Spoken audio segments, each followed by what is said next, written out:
It's like, yeah, sometimes we just get in our heads, you know, of just like, this is the system, I have to follow this perfectly. And I realized that with my team this morning because they're like, well, I don't want to message the lead because I can't update it on Brivity. I'm like, just message the lead. Yeah. Don't worry about updating it. I would rather you not update it on Brivity, but it's not. It's just in their head. They're like, in order to do this, I need to do this as well. You know, it's like, no, just do the most important thing you can do, which is reach out immediately. Do you think that's an excuse though, or do you think it's honest? Like they're honestly thinking. I think she was being honest. Like she was like, I've never thought about that because for me, I want to be. She doesn't use Brivity on her phone. She's like, I want to be at my computer so I can update the lead because I've gotten on to them. You know, I've hammered to them of like, hey, we need to be updating our leads because we need to be able to track the data. But there's an extreme on that end of I'm not going to reach out unless I can update it, and then there's another extreme of.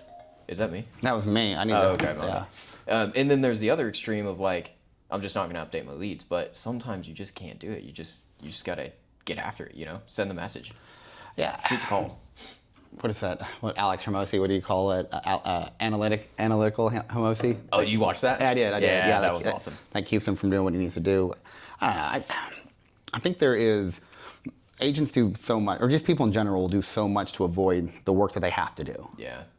And get caught up. So yeah. But I think we kind of started. Everyone probably should know who Cameron Burke is. If we don't, yeah. Cameron Burke. Thank you, brother. So I actually do. I always prefer to start them this way. Yeah. Instead of just like, hey, I'd like start a conversation. Start recording and then start a conversation and then go into the introduction. And I probably should get better at note cards and stuff, but I kind of like more like conversational. Dude, I like the conversational too. I was telling somebody, somebody asked if I would do podcasts the other day, and I always ask how long do you expect?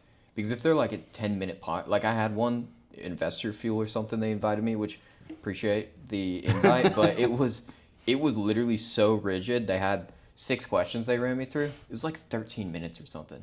I just didn't really like that, you know? Mm-hmm. There's nothing wrong with the length doesn't matter, but it's just like, let's just let it flow. Those are the best in my opinion. It's not forced, it's just kind of, I'd agree. I've done a few of them, and when I did that one with Zach, which I need to check his out.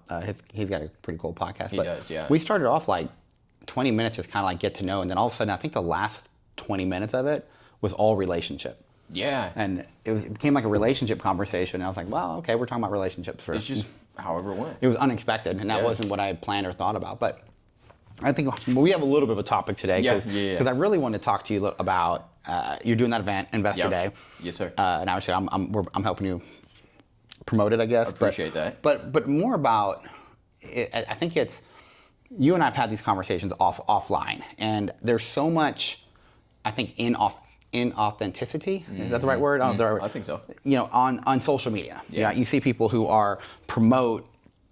And I've been in the industry long enough when somebody like flashes checks, flashes homes, talking about how much money they made. I'm like, those numbers don't number. Yeah. You know? And I guess from that, it's like, you're authentic. I appreciate that. I try to be. That's the goal. So how did you make that decision? First, what made you decide to be authentic? Because you could have gone the other direction. I mean, nobody knows, but you could have gone the other direction. What made you choose that, and why do you think it gave you success that way? Well, you know, I started with you guys, 5 years ago now at this point? 4 years? Yeah. So when I joined, I was trying to be somebody that I wasn't, you know? I didn't quite understand. You know, I thought I had to put on a facade of like, I didn't have facial hair. I looked like I was 16. Wore polo every day. Wore polo every day. Yeah, Peter used to watch me. I would be so nervous to make phone calls. I'd go outside and just pace back and forth. In front of my window, in front of my office window. Yeah, but I was trying to get it done, dude. I was. And it was so uncomfortable for me. But I was trying to put on a facade, you know? It was like, I never bought a house before. I didn't feel like I deserved to work with people. For me, I almost felt bad when I would get a client because I'm like, I've never even done this, you know? Like, I know what I'm doing. I had great guidance from you and Tara, but it was like, I just didn't have the confidence in myself. So I was putting on this facade. Mm-hmm. And then one day I wake up and I believe we had a conversation about it. It was like, I'm going to wear myself out. I just need to be myself. Yeah. You know, and that's why this is how I dress. And I did make my hair today. Yeah, it's team meeting. I make my hair on team meeting days, which is going crazy. But, you know, I made that decision a while back of like, I'm just going to be myself. And people that want to work with me are going to work with me. People that don't want to work with me, that's okay. You know, it's just not meant to be. Well, I remember I do actually remember it because I was sitting in my office. So you walk in and you were wearing like not sweatpants, but kind of like joggers and a t-shirt. Yeah. And you were like, yeah, I'm going to go show homes. And you were like, and you kind of had this look like, you didn't say nothing, but I do remember like, yeah. And then I remember we were doing a coaching session like a couple weeks later. You're like, I'm putting more deals under. Like people feel more relaxed when I'm just me. Yeah. No, it makes a difference. It really does. And so that was nice that I noticed that early on because I was wearing myself out. It's like wearing two different hats, you know? It's like, I'm working, now I have to be different. But I love my life because whether we're having a conversation here or I'm meeting with my team, now I'm probably going to be more cut loose with my team. You know, I'm with them all the time, you know, or whatever that, rather than if I'm making a video on YouTube, you know, or if we're just chopping it up. But like, otherwise, I'm just me. You know, I don't feel like I'm putting on a hat or anything. So that was the big piece. You know, I've done a little bit of social media here and there. I was doing the average, like, just sold, you know, 10 million in real estate, just sold 15 million in real estate, whatever, you know, that end of year numbers. But I went to that Hormozy event, and that was the big shift for me.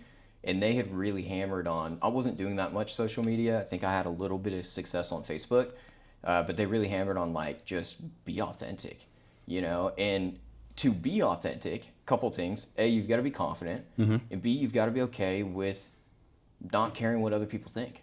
Because the reality is like it's simple to put on a persona of all I do is make money and all I do is great shit, you know? Yeah. But we're in business and we all eat shit. And so like, you know, to tell people and to get on a camera and be like, yeah, this deal lost money, you know, or my books suck right now. And just to be authentic and be real of like, this is business. Everybody goes through it at some point is a lot more difficult because you are going to have people that are like, oh, well, he's not perfect. But like these other guys I watch are perfect. They don't ever talk about you know, but so in the beginning I thought that would work against me. But what I realized is people are usually looking at it like, well, you know what, that's probably real. You know, like I feel like anybody that doesn't go through something or doesn't have issues is not telling the truth, you know? And so that was kind of like the big piece for me, but I just don't care. Like obviously the negative comments are annoying, but for the most part, I'm like, whatever, you know? I love that. David Goggins, I love that quote where he says, you'll never find a hater doing better than you, which is true.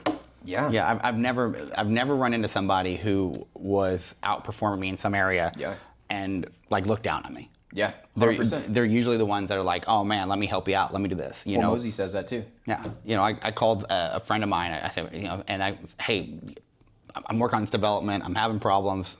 Yeah, he goes, use my name. You know, he didn't be like, oh, you dumbass. You shouldn't have called me. He was just like, oh, use my name, do this leverage. And I got things moving along quickly. But it's the people who you run into who are not as successful. They're the ones that make up the lies. Yeah, exactly. I was just like yesterday, you're going to hear stuff as you grow. And like Hormozy says that, and I would still consider myself a small creator. You know, I've thankfully had a little bit of success on YouTube and stuff, but I'm still a very small creator, especially for Oklahoma City. But I was talking to a contractor yesterday, and he's got another guy he used to work for, and he's telling me how, he's like, oh, well, he's all pissy with you. He doesn't believe you own the amount of real estate that you own. And it's like, okay. Yeah. I have nothing to prove to him. Like, if he feels that way, then he feels that way. Like, it doesn't offend me, you know? It's almost a compliment that he thinks it's not doable. You know, it's like, okay. It's like, oh, okay. So how well does this guy know me? Like, you always ask the question sometimes. I never understand that. I mean, I guess I take that back. I do understand it. I think I guess from an empathetic standpoint, most people don't want to. It's so hard to look in the mirror. It's so hard to look in the mirror and go, I fucked up, or I'm not doing what I should do. You know, I'm not controlling the controllables. I learned that I had posted, I don't know if you saw that on Facebook, I posted this picture. I was sitting at a stop sign, and it was a weed sign, and it said $10 of free weed. I read that wrong too, dude. And I'm just sitting there at 23rd and like Midwest Boulevard. I looked up, laughed about it, took a picture, thought nothing of it, posted it like an hour later, and immediately, like the first comment was like, like you're an idiot. Like, it's like Yeah, trashing me. And I looked at it and I remember thinking to myself, oh shit. And then there were a couple people who read it the same way, but then people are like private messaging me, are you smoking crack? One person's like, you're so judgmental. You should really learn to read. Like people are like private, like PMing me and they're putting posts. And I was like, there's like a very fired up community. I was making like a little joke. I thought it was funny. And then, but then I sat there and I thought, you know, like for a split second, I thought, I'm going to delete this. I was wrong. It's embarrassing. And I thought, you know what? Fuck it. Yeah. You know, I made the mistake. I'm going to take if I delete it, it's like I made a mistake. Now it looks, yeah. Yeah, I'm going to take my public lashings. And so I comment every time someone's like, I'm taking my flog. I'm taking my flogs. Just beat me down. That's respectable though. Because it's like, it's tough to be like, you know what? You fucked up. You know, it was like, we're just gonna leave it. Like it is what it is. Yeah, I'm just gonna own it. And so anytime somebody got mad, it's like, hey, I get it. I made a mistake. Yeah. I was reading too much. You go get your $10 of free weed. Not my bad. On me. Free weed's on me. That was pretty funny though. But I thought about that. It's just like, you know, it is what it is. And I feel like if I'm trying to post like, if I try to share like a glimpse of who I am, and like if I can just do something to help somebody, you know. I guess I haven't told this story in a really long time, but there was I guess for me, like the authenticity of just living your life who you are. When I was in the Marine Corps, we had this thing where we didn't get paid for like 2 months. I don't remember if it was government shutdown or what it was. I just remember we had like a 2-month period of time where none of us got paid. And I was 18, 2 kids, married. Oh, damn. So, and I was only making like $800 a month back then anyway. And so you needed your there was $800. poverty line, and then there was somewhere where we were. Gosh. And so we had no pay for like 2 months. And there was this female Marine, and I'll be honest, I shit talked her. She was, in that point in time, probably like one of the grossest human beings I'd ever met. Oh, no. Just her lifestyle. I'm not going to go into it to give any validation to it. But when people would talk about gross people they met, I was like, I'll tell you, this girl was offensive. Oh, gosh. And I thought nothing of it. And I just every day would live my life. And I was never mean to her. I was always kind to her, stuff like that. And when people would say like, you know, I was very faith-based. And so when people were like, hey, what's going on? I was like, man, we're just trusting in God every day. We'd figure it out. And they're like, well, how come you're not upset or mad? I'm like, what am I going to do? I'm just going to believe in God. He's going to take care of us. And I just lived that. And I thought nothing of it. And like 2-3 years later, Tara and I are walking into this church. And this girl, pretty woman, smelled good, walks up and wraps her arms around me. And if you know my wife, she's a very jealous woman. And I'm sitting there in church, I'm like, holy shit, who is this woman? Why is she hugging me? Why is this woman hugging me? We're both dead. We're both gonna get murdered. Like, because Tara, and I can see the look on Tara's face is like, why is this woman hugging my husband like this? You didn't know who it was? I had no idea who it was. And she leans back and she's got tears in her eyes and she looks at Tara and Tara's got like shock and rage on her face. Wraps her arms around her. Oh, wow. And she tells her, she says, and she leans back, she goes, do you remember who I am? And I was like, and it took me a second, and she's like, I'm so-and-so. I didn't even recognize her. Who's that same gal? Same Marine, same female Marine. Wow. And she was like, she told Tara, she's like, 6 months ago, I was sitting in my dorm, or in the barracks, and I hated who I was, I hated my life. And I pulled out my gun, I was getting ready to shoot myself in the face, and your husband popped into my head. And she's telling my wife, not me. She says, I remembered every day he just kept this positive attitude. He just, no matter what was happening, and I said, she was like, so I grabbed the Bible my grandmother gave me, and I just want, your husband saved my life that day because of how he lived. Wow. And so to me, it's always been that thing, like, what I try to be is every day, like, be as authentic as humanly yourself, possible. Because you never know who you're going to touch, like, years later. So, like, you're putting all that content out there, and you probably have people who, like, I'm assuming it's the same way with you, and that's a pretty long story, but no, that was an awesome story. Regardless if anybody likes that or not, that was cool to hear. That gave me goosebumps. But to me, it's like that. You never know who's watching you. Yeah, that's so true. And so when you're authentic that way, you don't know. You know, I feel like I run into people all the time, and they're like, man, I watch your content, it's so great. I'm like, how about throwing some hearts and some give us some likes, give us some views. But you never know. And I think that's why I'm so like, have so much respect for your authenticity, because it is what it is. And hopefully people are watching that and saying, oh, okay.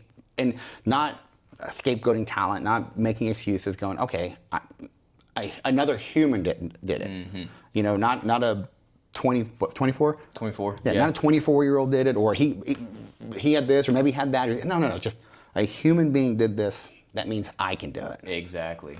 That was an awesome story, by the way. Thanks for sharing that.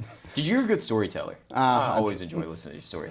I'm reading Cameron Haynes' book right now. Oh, the second one? No, the first one. I think it's Endure. Oh yeah, that sounds great. Dude, he's talking about just the other day. He's literally said in there. He's like, if another human being's done it, then we were gonna try it. It was him and his buddy Roy. And he's like, and if another human being hadn't done it, then we were gonna try, it. You know? Yeah. And so, like, that's what's allowed me to do what I've been able to do is because I've had that confidence. You know, you and Tara really helped instill that confidence when I was younger. Like, I didn't have that confidence at all, and you guys kind of lifted me up. Like, oh, you're gonna be a good agent. I remember Tara telling me that. She'd be like, "You can be a kick-ass agent."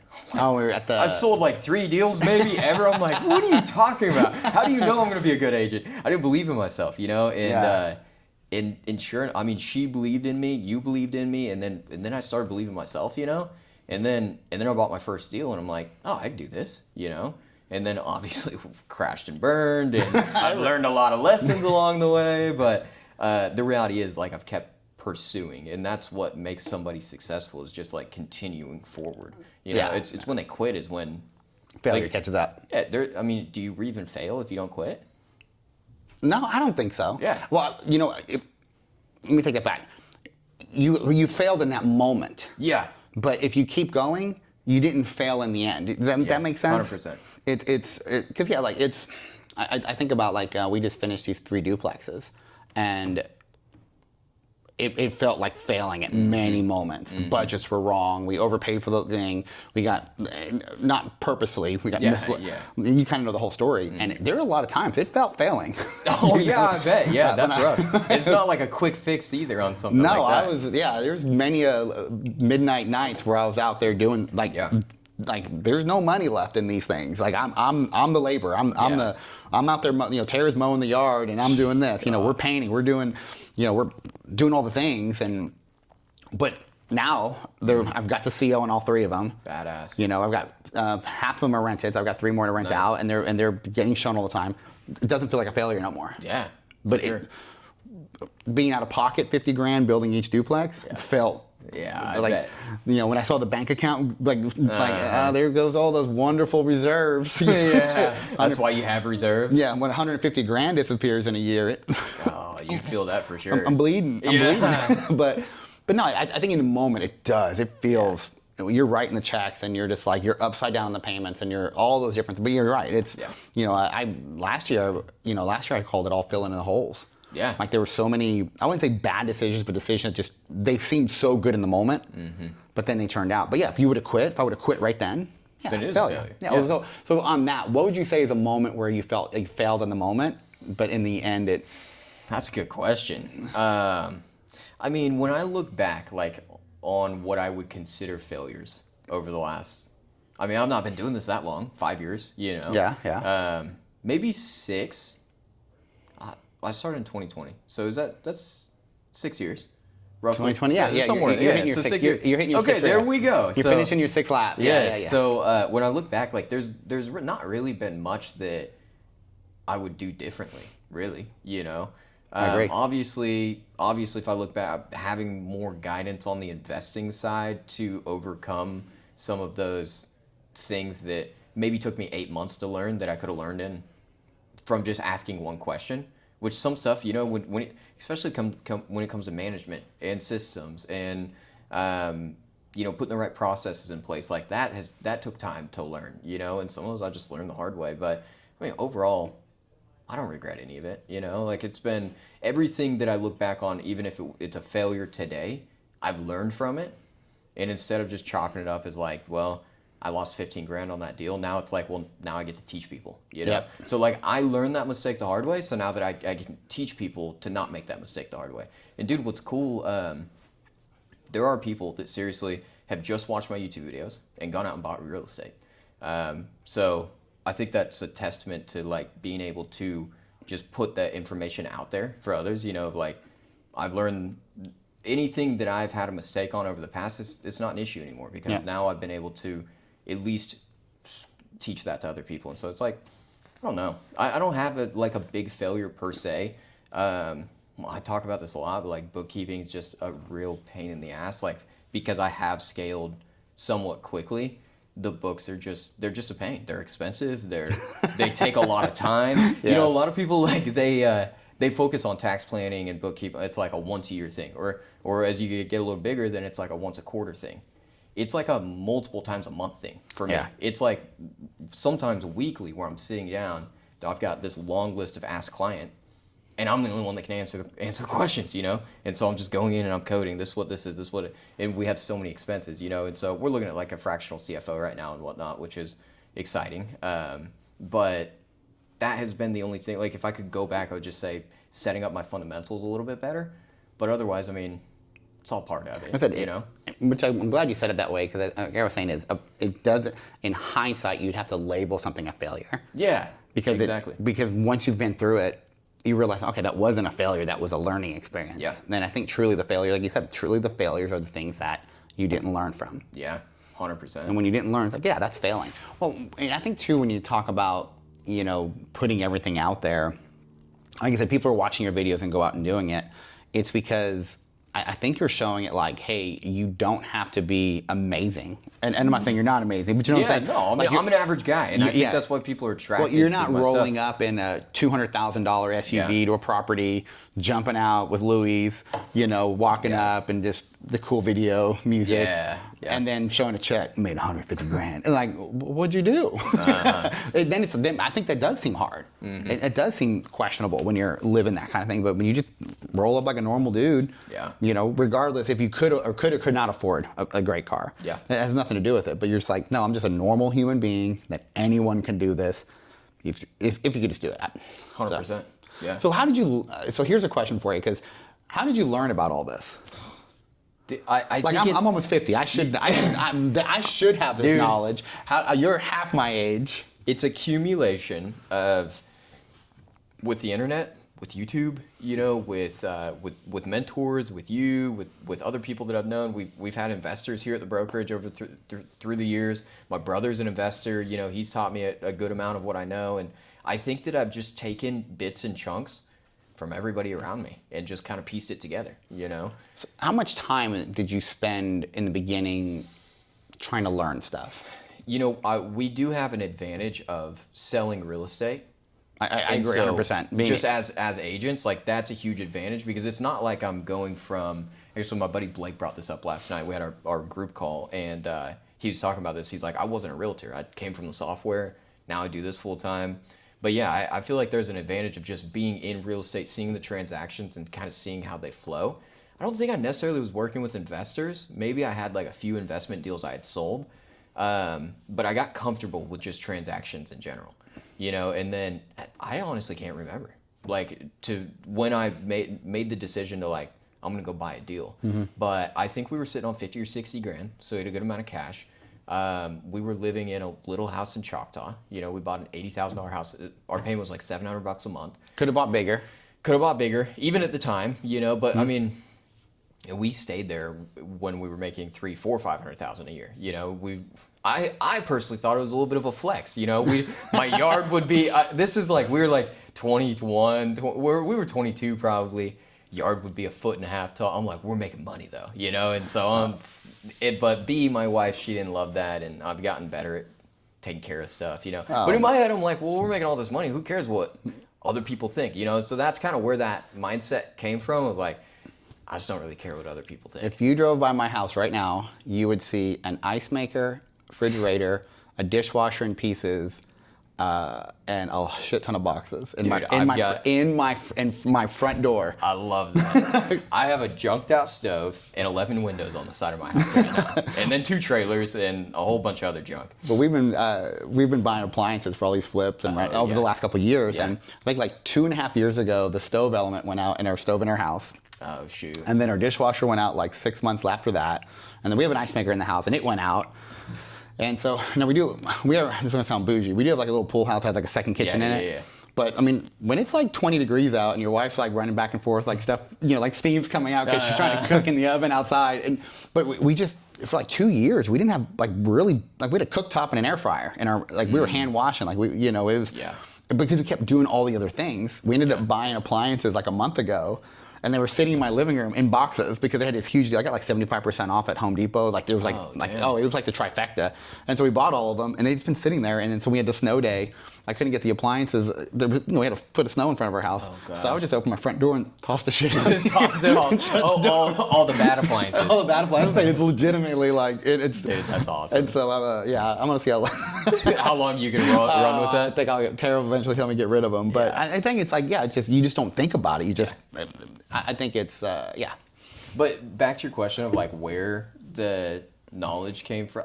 For some reason it clicks for me, and it always has just kind of clicked with just real estate and numbers. But if you reference a movie, I won't understand it. Like my brain does not retain that information. I can tell you how much I paid for a foundation 3 months ago probably. But I can't tell you about a movie reference from 3 days ago, and so I don't know how it's a benefit, but also it does make it tough. Like I do not understand movie references. I don't watch TV, and so like it's just the way my brain works. I don't know. I heard there was I think it was like Pastor Craig was talking about it in one of the past sermons, and it was basically talking about you being bold in faith. Like you have to be in the faith, be bold in faith. And I was thinking about when he said that, I was like, it's not. Yes, that's true what he's saying, but I think it's. You're bold in anything that you spend a lot of time in. Yeah. If you spend a lot of time in faith, then you're going to be bold in your faith. And that's kind of what the message was. But I went home and I was telling that. You spend a lot of time in real estate, you will become confident in real estate. And so I think it's just, again, just spending in time in the knowledge. You're not confident in movies. You're not bold in movies because you don't watch them. Yeah. People come up to me like, how's the Thunder doing? I'm like, I don't know. I don't know. I didn't even know they were playing. Yeah. Like Super Bowl's 2 days out. I didn't know the Super Bowl's playing. None of that. Just my brain's never been so-and-so has 300, and I don't even know how to do sports stats. And I'm like, how do you keep that in your brain? Like it's impressive. It is, but I don't have that. Yeah. So, but I guess I was asking that because I think it's I think to myself, like when I was 22, 23, I had none of the knowledge you had. Like I was just. We have YouTube now too. That makes a big difference. So. Well, I mean, I guess it's like knowledge has always been available, just depending on where you got. But everything is so readily available. Yeah. It's just whether or not. Are you going to watch the latest episode of Fallout, or are you going to? You don't know what that is. But what is that? Yeah, it's a TV show. Oh, okay. Or are you going to watch? Are you going to get on there and maybe watch a 30-minute episode of YouTube? Yeah. I had somebody I was talking to the other day, and they were like, I just don't have time to read. I'm like, my daily 15 minutes. I schedule myself 15 minutes a day to read. Mm-hmm. 15 minutes a day of growth. Yeah. And something. And it's like I usually do more than that. Yeah. But if you set yourself, minimum. Yeah, that's my minimum. 15 minutes to grow. So, and I'm just more curious like that. So, just YouTube in your knowledge. Well, a lot of it comes from like the accumulation of meeting people, of stuff I've just learned from different investors around Oklahoma City. YouTube. I've learned. I never really watched Bigger Pockets. Never really, But I would just. It's really just getting the stuff to click. Like how does a deal work? How's a commercial deal work? How's multifamily? What's industrial? What's retail? What's a cap rate? What's NOI? What's GOI? What's RUBS? Just like these different things, and then at one point it was like they all collide and they just all make sense as a whole. It's like, okay, we're looking at this multifamily deal. This is how we're gonna look at it. And so just being in the industry, I like real estate. I didn't know that I was gonna like real estate. It was obviously I just got out of high school. It was like, what am I doing? So I got into real estate. But I've come to love it. It's a game to me now, and so for me, watching a YouTube video about economics, that's fun to me, and like at night, I'm not watching YouTube videos at 9 o'clock at night, but sometimes like in the shower, I'll put on an economics video, I'll put on a Hormozy video. It was funny, the other night I was in the shower, I was listening to Hormozy's new video with Tony Robbins. Yeah. And I didn't realize I did this, but when I listen to these podcasts, when a question's asked, I'll pause it. I'm like, I want to answer the question first to see like how I would answer the question. Okay. So B's in the bathroom getting ready or whatever. So I pause it and I'm just sitting there thinking. I wasn't thinking anything of it. And she looks at me and she's like, what are you doing? I was like, I'm answering the question of the podcast. And she just started laughing at me. She's like, that is the nerdiest shit I've ever heard, that you're answering the question before it was asked. But like so anyways. You did it internally? Yeah, internally in my head, I'm like, see, I talk to myself outside. Well, she cut me off, so I didn't get to answer the question in my head, but like I wanted to, because I want to know, like, well, how would I compare to like how they would answer you? Yeah, we've all got different perspectives, So when you asked Alex about different personalities, did you think about your different names for yourself? Dude, I don't know if I necessarily. I mean, I know I have different personalities because I have like probably like stress cam, and then like when I'm just in like a general right good now. mood. Yeah, like right now. I usually only get stressed. What I found is like when I get stressed, I get really stressed, and then I catastrophize, and then anything is like I'm worst case scenario on. But that only happens when I like hit a threshold of like I have to really get in my head. And I do every once in a while. Probably once a quarter I get in my head like that. And then just like anything and everything I'm catastrophizing about. And so that's like, I don't like that. But it is what it is. And then I kind of work myself out of that. Otherwise, I'm like this, I'm just usually having a good time and whatnot. But those are the only two that I think that I've noticed about myself at least. But yeah, so I listen to a lot of videos in the car, like YouTube videos and stuff like that. I've read a couple books on real estate. I don't really read a ton of books on real estate either. I think a lot of it's come from just being in the trenches. Like a lot of stuff I've learned the hard way. Once I kind of understood, okay, this is how you underwrite a deal. I think I went and bought a deal pretty quick. I bought that first duplex in Shawnee. It's like, okay, what's my worst case scenario? I could buy this thing cash. Let's just do it. I've always had a pretty high tolerance for stress, and then I've been pretty confident too. And so I think that's what kind of got me into that first deal. And then the first one's the hardest. And then after that, I learned the hard way, but it took me, I mean, it really took me every bit of 2 years before I finally start to like understand like, oh, this is how this works, And then I wanted to venture closer to Oklahoma City where like the bigger buyers were, and then I started competing here in the city because, I'm competing against buyers that have been doing this. It's daunting, You're competing against people that do this every day or have been doing this for a decade or 2 decades, and it's like, here I am, I'm 20, I'm just trying to buy a deal, I'm like, am I buying the wrong deal? Am I not? And so a lot of it's just come from just getting out there and doing it. Just doing it? Yeah. No, I 100% agree with that. We've helped a few people of the year flip houses, and we make them do some of the work themselves. I think it's good, so you understand how it works, How do you tile a shower? Yeah. What's hardy backer board? Stuff like that. Exactly. It's like, get a caulk gun, go caulk. Like, really, it's like, what are you doing tonight? Well, go caulk the house. Like, it gives you an appreciation for it. Makes you understand, too, like, should I pay this price for this? Well, I had a builder that actually taught me that. He was pretty smart. I was talking to him. He was like, what you doing? I was supposed to meet with something. He goes, hey, I got to finish up. I got to finish putting these doorknobs on at this house. I was like, you put your doorknobs on? He goes, man, it takes me like an hour to put all the doorknobs on.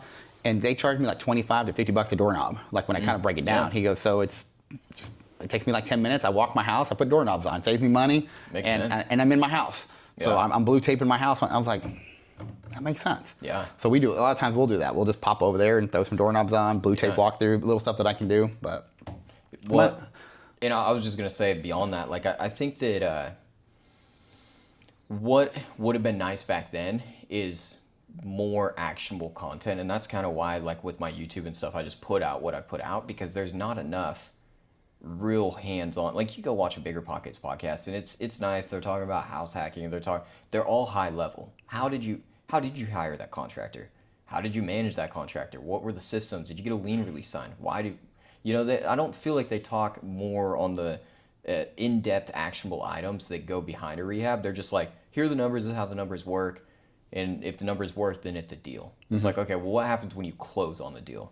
Do you turn insurance on? Do you turn utility? Like, it's just stuff that, unless you're in the weeds and in the trenches, you don't really think about, And so that's why I wanted to put more content out there because it's tough. You just don't know until you know. You don't know that you need to scope a sewer line until you're paying a $10,000 sewer line bill because you're having to replace it, which I've done. I've made a lot of mistakes. Thankfully, I had good reserves and I bought deep enough where it is what it is. Like I maybe made less on deals. I got screwed by contractors. I didn't have the right systems in place, or I held a deal too long, and I had good reserves and bought the deal as well. So it worked out all right, and I didn't quit either, so I didn't fail. But I could have saved myself a lot of that had there been just a little bit more actionable stuff online. So speaking of that, you have a course that people can sign up for.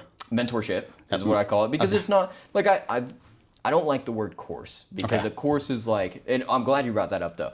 A course is like they go on, they take it, and then they're done. It's like, okay, I'm ready to buy. Yeah. That's not how I've got it set up. I've got it set up where they come in and we kind of fit around who they are. What are they looking to do, number one? You know, I have my basic principles that I teach that I believe are principles that are worth following regardless of what market or what area you're in. You know, so what are the economics behind the property? What are the economics behind the area you're in? What's your industry? You know, let's identify that area and make sure that there's no red flags behind that, number one.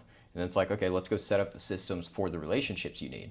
Let's set up the systems for the funding for your contractors. And so basic principles that are going to apply regardless if you're in Oklahoma City, Alaska, or Philadelphia, or whatever that is.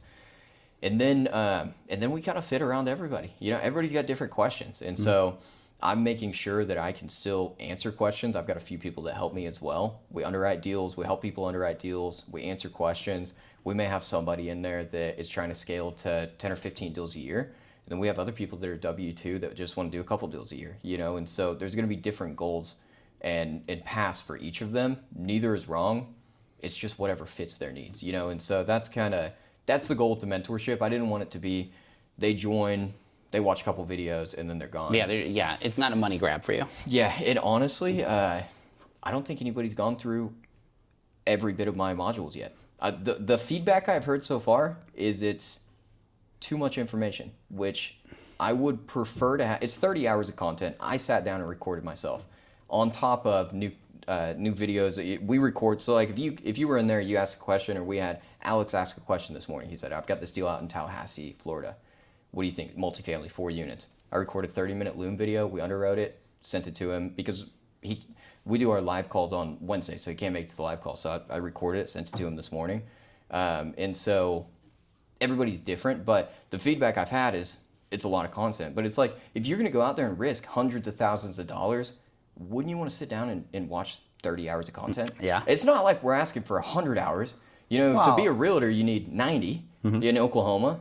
It's like, watch 30. You know, that's what I think. That's because I've had people that say, hey, you need to condense it. I'm like, no, because then I'm just taking away information that I think is needed. If I take away one thing, let's say I take away a lien release. You don't get a lien release sign. When now you go hire a contractor and they hire 3 subs that file liens on your properties. Well, now you might be stuck paying a $15,000 bill. You can't refinance. You can't sell with a clean title. And so, like, I think that's the bare minimum, which makes good principles to buy and sell real estate sustainably. So that was kind of long-winded, but No. that's I don't helpful. think because I think it's important because I think yes, talking about that 30 hours, it's a lot of content. Yeah. But if you are wanting to, I'm pausing just because I'm pausing that thought because I think it made me shift to like in real estate, and I think about hours in real estate, and I'll sit down with people and they'll say, well, how much do you want to make in real estate with new agents? Well, I want to make 6 figures. I'm like, well, 6 figures is $100,000 and it's $999,999. Like, how much do you want to make? Yeah. And they're like, okay, $100,000. Say, great. How many hours a week are you willing to put in? And there are people who think that they can make $100,000 a week working 20 hours a week. It ain't gonna happen. It's not gonna happen. And so you want to make a lot of money investing in real estate. 30 hours of content. Are you willing to spend 30 hours to make $100,000? Yeah, and come to 52 calls a year, or for the year. Yeah. You know, that's what I'm asking. So 30 hours up front, and then 52 throughout the year. We usually do an hour and a half call on Wednesday nights, but usually I'm fishing for questions. I told them last night, I said, hey, if we don't have any questions tonight, I'm just gonna start calling on people. I'm gonna fish them out of you guys, you know? And so it's because I answer questions throughout the week and whatnot, but I want to see people do well, you know? And so I'm not just setting this up like, yeah, obviously I make money. That's one of the points of it. But I also like being able to mentor. You mentor people. It's cool, you know? And so I've got my free YouTube, and I put out a lot of content on there. And then for the people that want direct access to me, that's what the mentorship is. We tell everybody that comes through, you do this on your own. You can figure it out on your own. It's just a matter of do you want to be able to ask questions immediately and get them answered? Should I do this? Look at this settlement statement. Does anything look off on this? What do you think about this funding? You know, and it's like a lot of people think that they're just going to go figure it out on their own, and I think a lot of people will. But it's like if you go buy hard money for a year, you buy $1 million in real estate, you're paying 3 points and 12% interest. Well, you just cost yourself what? $30,000 in points plus whatever that 12% interest is. Mm-hmm. What if you could have qualified for commercial funding? You could have made a couple phone calls and maybe gotten better funding, you know? And so it's just kind of knowing. Instead of giving that money to somebody else, why don't you invest it in yourself? Yeah, exactly. Well, and it's just like you don't know what you don't know when it comes to investing. And so there's some things that you can do wrong that you don't realize you're doing wrong, or maybe aren't the most efficient, where you can save money. You're paying a contractor too much, or your contractor's not working enough. And so that's really what the point of mentorship is. Just people that want to fast track that. Yeah, I'm thinking you're sitting here telling me this, and my brain is a little bit distracted because I've been under contract with this land, and I just found out that it's 50 feet smaller than everyone thought it was. 50 feet? 50 feet. Because county assessor shows 660 by, I think it's 660 by 330. Yeah. But what the county assessor doesn't show is that it's actually shifted. 50 foot of it is the easement for the major road. So it's short 2 lots. Basically, it's 2 lots shorter than what my original development wanted it to be. It didn't, like, nobody noticed it until 3 weeks before closing, which comes down to about $100,000 in lot sales. But you didn't know until you knew. When I'm talking to the surveyor, he goes, "Oh, it's actually not uncommon." I'm like, I've been in real estate 17 years. Yeah. I've never ran into, but I've never tried to develop acreage off of a main road. But he's like, "Oh, no, yeah, you have a 50-foot easement. The property line actually goes halfway into the middle of the main road." Oh, wow. And I'm like, "Well, son of a bitch." So now we're trying. Going to renegotiate? We're gonna have to figure something out. Yeah. We're running numbers. I'm getting all 2 lots, that's quite a bit of money. It is. Yeah. And because, I told him, I said, I need full 5 acres to develop on. Yeah. That was kind of the deal. And they're like, "Oh yeah, we're 6." But when you find out that it was for sale by owner, there was obviously it's more commercial, so it's not like a disclosure issue, but that's a big deal. Yeah, it is, yeah. And so it's not a true acreage. So anyway, I think to myself, like, I'm probably $5 to $10 grand into this deal with surveys and everything else. I'm like, so it's when I think to myself, is there a course that I could have taken that have been like, "Hey, you should know this information." Or just somebody you could ask, just access. Being the man, like, "Hey, I'm getting ready to buy this. Yeah. What are the flags?" So I say, "Hey, make sure that." Look out for that. Dude, the Trejo brothers, they're in the mentorship. Yeah. And I tell investors when they join, like, usually investors have analysis paralysis and aren't ever going to pull the trigger. They need a little bit of push. Or they're gung-ho and they're trying to pull the trigger on everything. Not good to be in either boat. Yeah. We're trying to find, like, that fine line. And so anyways, Trejo brothers hit me up the other day, and they're like, "Hey," they sent me like 4 deals, and I answered the question on 2 of them. I didn't see the 3rd deal they had sent. And so long story short, we get to talking. They're like, "Yeah, we're about to go close on this deal, $46,000 cash. The seller needs us to sign a quitclaim deed." I was like, "No." I said, "No, dude, you guys are not going to be buying that." I said, "You got to go through." I was like, "You guys have to go through title company." And they're like, well, we're just going to do the quiet title afterwards." And I'm like, "No." Well, you have no idea. They might not even own that property. Exactly. I said, "Okay, let's run through this real quick." I said, "Let's say you buy this, you go do quiet title, and you realize that you bought only half the interest. Are you still comfortable buying that for $46,000? And they were like, "No." I was like, "Okay, well, let's say you buy it and there's $1 million IRS lien that will never be removed. Are you okay never being able to sell that and it being a rental for the rest of your life?" They're like, "No." I'm like, "Don't buy it then." And they were like, well, would you buy it? I was like, I'll give them 15 grand because that's what I'm comfortable risking. Like I'll pay 15,000 for it if you guys can get them. Otherwise, go through title company. There's a reason why he's trying to close outside of a title company. Yeah. He probably knows something. But they were seriously, I talked to him the next day. They were like, "Dude, we were about to go give him 46,000 cash." I was like, "Don't you guys ever try to make a decision that large." I said, "You guys are in my mentorship. You gotta wait for me. Like get my opinion on." But they're gung ho. They're smart. They know what they're doing. But don't close outside of a title company. Well, that's why you do that. Even though their team does a really good amount of real estate. I think it's so important to get in those groups. Now, on an investor day though, you are doing a condensed. So the person's like, "I don't have 30 hours." We're not even going to talk about the basics. Okay. This isn't going to be basics of real estate investing. So we're not going to speak on. We're going to touch some on economics. Nathan's going to talk on economics. But the main chunk of Investor Day, I'm going to be speaking on constraints. And so define constraints. I've been able to buy and hold assets under management, about 12 million under management. And that's, some I own 50-50 with a business partner, and then about half of that I own outright. Well, I've got a bank loan on it, but I own myself. And so I've been able to do that in 6 years now. I'm 24. Obviously, it's not 100 million in real estate. It's nothing crazy. But a lot of people look at me and they're like, "How has he been able to do this?" And so I want to be able to kind of break down what's been able to get me there, because I wouldn't say that I'm anything special. And I also, I've made a good amount of money through selling real estate as well, but I don't think that what I've done anybody else can't do.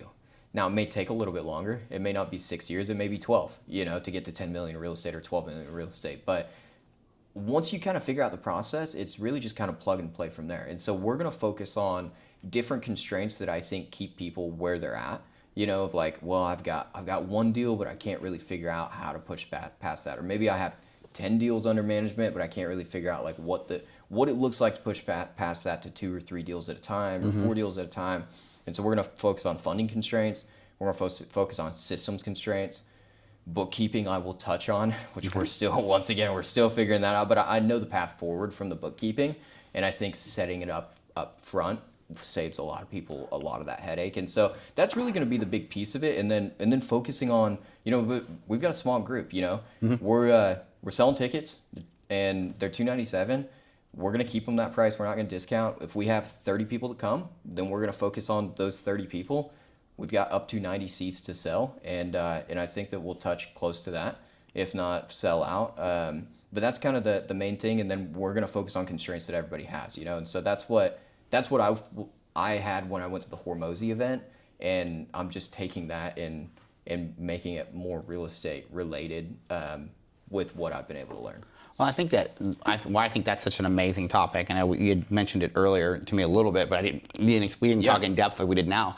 Is every business hits a constraint somewhere. When it was just Tara and I were in real estate, we were doing good. But then our business hit a spot where we had to hire people, and then it grew, and then we hit another space where wheels came off, and then we had to change our systems and processes. Yeah. But Craig Rochelle on his leadership podcast talks about like when Life Church grew to three campuses, everything fell apart, and they built all these new things, and then they hit constraints at 9. Yeah. He goes, and then everything fell apart. He goes, we thought we were solid. Then we got to 21, and nothing worked again. Yeah. He goes, so I think no matter where someone is in their investment or even their business portfolio at any point, you might be going like, oh, I don't have any constraints. If you continue to grow, something's your bookkeeping probably worked at 3, or maybe even 10, but your bookkeeping might fall apart at 20. Is it gonna work at 100? Yeah, exactly. And it's really as far as people want to push it, And so so that's gonna be the focus, because everybody wants to focus on their strengths. I mean, that's what we all want to focus on. Is I'm good at this. I want to do more of this. But really, what we should be focusing on is what we're not good at. There's that analogy, or this was, I guess, true story of World War II. They were keeping track of when they would send American planes into enemy lines, the ones that would come back where they were getting shot up, and they were reinforcing those areas. And then over time, they realized they needed to focus on the areas that weren't getting shot, because those were the planes that weren't coming back, And so it's like nobody realized it first, and so it's like so right in front of you. Yeah, like, exactly. I'm like, where's it? Yeah, okay, that makes sense. Yeah, but then you're like, oh, okay. You wouldn't think of it. It's $10 off free weed. Yeah, exactly. It's sitting in front of your face, and so that's what we're gonna focus on, and it's uncomfortable. Because a lot of times you want to neglect those parts of the business. It's like, I don't want to talk about it. I don't even want to. Yeah. I don't even, if you're at the point where you can't even open your bank account because you're scared of what's in, which I've been there, and I think anybody's been there at some point, then that means that we probably need to focus on some stuff. We probably need to focus on KPIs and tracking a little bit better, And so that's gonna be the goal. So a little bit more high level. I think anybody that comes would be able to get something out of it. It's hard to know unless you've been there or you have somebody that's been there, and so we're gonna work through that, because I look back and there were pivotal moments where I hired my first assistant, or hired my first virtual assistant or in-house assistant, or we decided to start paying for a new software that we implemented in. Those are what kind of like propelled, like rocket fuel for the business. Got you to that next level where you feel like you were just couldn't go any further. Exactly. So, well, dude, I was thinking about it the other day. Like at one point in my business, I could not sit down and just chill for even a few minutes. I couldn't look at KPIs. I couldn't, that's scaling too quickly. That's not sustainable. Thankfully, that was 3 years ago or so. I made the right decisions. I kept enough reserves that we've pulled out of that, and I feel like my business is pretty chill actually now at this point, in a good way. And we have more going on today than I did back then. But you have less of a stress level. Yes, I didn't have the systems, I didn't have the people, I didn't have the processes, and I had no leverage. So people can come to this event like, hey, this is where I'm at in my business, and we're gonna figure out like in a group you're gonna teach on it, but also like help people work through constraints or possibly perceive a future constraint that they don't even know is coming. Exactly. Yeah, that's what we're gonna talk about, and I'm only gonna talk about what I know. Like I'm at the end of the day, like if I only know what I know, and so I've gotten to 12 million. If you've got 20 million in real estate, you're probably gonna know more shit than me. Like just to be upfront. I don't know. I don't know. Maybe not, but I think that's a piece that is just to stay authentic. Is like we're gonna talk about what we know, and the constraints that we've had. I feel like we've been able to buy and sell a decent amount of real estate. Single family, multifamily, commercial, and land. And so we're gonna run through that, but I really think a lot of it comes down to people, process, systems, leverage, and so if you kind of put those in place and work them correctly, then you just kind of continue adding on to it. We'll finish with this, and I don't want any last thoughts you have, but the very, very first quote I ever learned, like something that just stuck with me, I remember it clear as the day. I was driving from North Carolina to Oklahoma. I was in the Marine Corps, and I was reading this book written by the Commandant of the Marine Corps at the time. And in the book, he said, stars, bars, and chevrons are only indications of rank that somebody holds at a particular place in time. It's a long quote, but it stuck with me for over 30 years. So what he was talking about is stars, bars, and chevrons. They're ranks. So like a stars are generals, bars are like officers, chevrons are what enlisted people wear. And when he went on to talk about is, you might meet a Marine or meet someone in life and don't judge them because you outrank them at that time, because you only outrank them at that particular place and time. Which for me was like, I got in, there were people who outranked me by the time I got to the Marine Corps, and I was only in 5 years. I outranked them. And so I surpassed them in time. And so, but I think about like people, like you were talking about the 12 million. This is why I hold back on that. I'm like, your business is, if you look at your projected mentality, I look at it as, to me, it's like a huge opportunity, because if someone comes into this with the same mentality, says, okay, well, he owns 12 million, I own 50 million. Okay, but if you had a chance to sit down with Warren Buffett in his prime, when he was getting started, right? Yeah. Would you take that opportunity? Or Elon Musk when he was just starting, PayPal. If you could have sat with him like, hey, or Jeff Bezos when he was starting Amazon. Yeah, great now. I can talk to I would love if I could just sit down with Jeff Bezos now. No, to me, I think about it as like, I want to talk to the person, if I can talk to them at that place in time, because 20 years from now, you're probably going to own over 100 million real estate. You'll be on stage with all these different people, and people like, oh, I wish I could spend like a day with Cameron. Well, you can, and that's why I think I think that like, don't ever cut yourself short for where you are, because that's just where you are at this particular place in time. But it's amazing, and I think that people should. I'm hoping like people I've seen that have signed up. There are people who, from my understanding, like some of them have like a much larger portfolio than I think you and I combined do. Yeah. And they're like, and when I saw that, I was like, man, that's wow. Like that, I had so much respect for some of these people that signed up. So I was like, that person signed up. I'm like, man, I was like, that's amazing. And I know when you told me, that was pretty cool. But it's like, but why? Because I think that person recognizes, I have so much to learn. I can learn so much more. It's like, well, why is he so successful? Well, because he's not prideful. You know what I'm saying? Yeah. So I would say that it's not just a plug for the event, but I think show up. And this is completely different in that regard. When I go to real estate conferences, I always look if they have a Rookie of the Year panel, and I always go there. Yeah. Because I'm like, okay, so these are the up and coming. Yeah, I can go listen to somebody who's been in the business 20 years. Oh, I made $2 million in real estate last year. Okay, so fantastic. You've been in it 20 years. You should. Yeah. I want to go to the person who, hey, it's my first year on real estate. I didn't know anything about it. I made $250,000 last year. Yeah, tell me more. Tell me how you did that. And he's like, well, this is how I converted my leads, and I just did this, and I used this connection. I'm like, well, damn, that's really good. Like, it's the bullets on the plane. Yeah. It was probably some little private that walked out and was like, hey, why are we supporting these? Shouldn't we be like? It was probably like somebody that came with a totally different viewpoint. So I think I think having somebody come in with, you're going to view constraints. So people who are not where you're at are going to learn the constraints that you're seeing. And then people who are maybe further down the, might have more of an investment portfolio than you. You're coming into it with this totally new set of eyes. Yeah. That are going to see constraints that they may not be seeing because technology's changed, industry's changed. Everything is so much. True. Everything is like what I said. You have YouTube now. I'm like, well, son of a bitch. You're right. I didn't have YouTube at 22. Yeah. 23. Went to the Dewey Decimal System at the library. It wasn't the same. No, the card catalog. Yeah. Like, microfinch. Now that was not. I don't even know what that is. Exactly. Yeah. Like, I was like when I was a kid. Yeah. When man, older but never old, right? It's just mentality. Yeah. Probably why I started doing this. I think it's you can never look at ages. People who look at age are so limiting themselves. Either someone who's older or someone who's younger.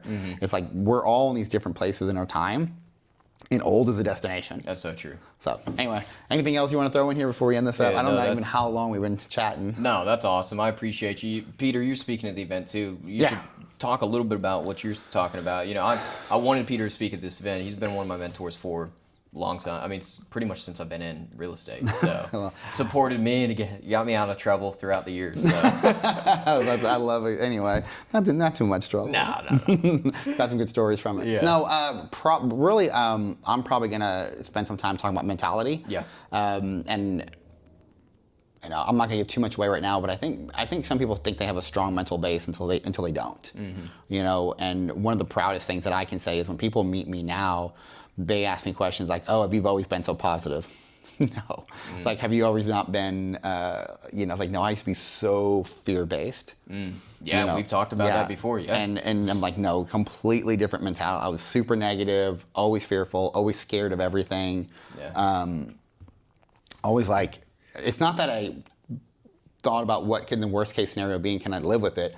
It was, I can live with it, but then I would live in it. Dude, I've been there. Yeah, I so, understand it. And so I think so I'm going to be talking about that and a little bit about that, but really the short version is how they can achieve everything they want in 5 years.